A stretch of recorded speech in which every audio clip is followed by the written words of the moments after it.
Друзья, приветствую на канале. Сегодня готовлю английский торт с пудингом и взбитыми сливками. Яблочный торт с пудингом по-английски это нежный корж, очень сочная яблочная начинка и воздушный крем из взбитых сливок. А для приготовления пудинга всегда ориентируйтесь на инструкцию по применению. В чашу для взбивания добавляю яйца, сахар, соль и ванилин. Все взбиваю миксером на высоких оборотах до пышной светлой массы. Добавляю размягченное сливочное масло. Вымешиваю миксером на высоких оборотах недолго до однородности. Всыпаю муку и разрыхлитель. Мешаю лопастями миксера, не включая его, чтобы мука не разлетелась по столу. Затем включаю миксер на низкие обороты и продолжаю вымешивать до однородного теста. Готовое тесто плотно закрываю в пакет и убираю в холодильник. Для приготовления начинки от общего количества яблочного сока отделяю 100 грамм и вливаю в чашу. Всыпаю сразу весь пудинг и активно перемешиваю. В оставшийся яблочный сок всыпаю сахар и устанавливаю на сильный огонь.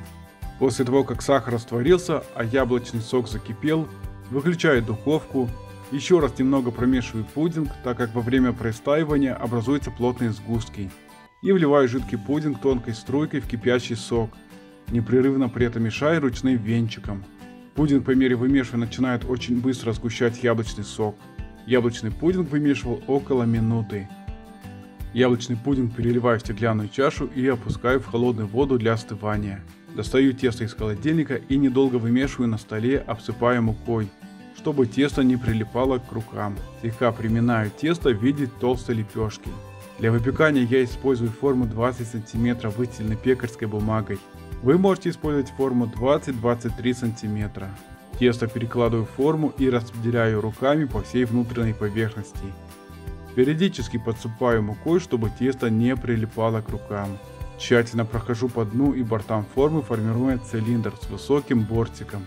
Тесто должно быть примерно на 2 см ниже борта формы, поэтому немного приглаживаю борта теста при помощи ножа. Сформированный корж убираю в морозильник минимум на 30 минут. Яблоки почистил, удалил от кожуры и порезал на дольки. Поверх коржа выкладываю дольки яблок, равномерно распределяя по всему периметру формы. Я выложу половину яблочных долек. Поверх яблок добавляю яблочный пудинг и равномерно распределяю его по всей поверхности яблок с помощью лопатки. Выкладываю оставшуюся половину яблочных долек поверх нижней яблочной начинки. Выкладываю оставшуюся половину пудинга и равномерно распределяю силиконовой лопаткой по яблокам. Убираю форму, разогретую до 170 градусов в духовку на 70 минут. Готовность выпечки определяйте самостоятельно по пропекшемуся коржу по борту без использования шпажки. После духовки оставляю выпечку на 2 часа при комнатной температуре для остывания. Извлекаю разъемное кольцо из формы и перекладываю яблочную выпечку на сервировочную тарелку.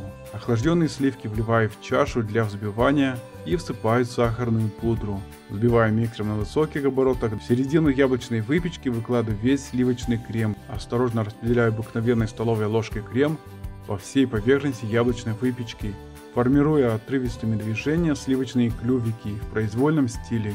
Английский торт с яблочным пудингом и взбитыми сливками очень нежный и вкусный. Обязательно приготовьте, уверен, вам понравится. Друзья, спасибо, что смотрите мой канал, ставите лайки, пишите комментарии и увидимся в следующем видео.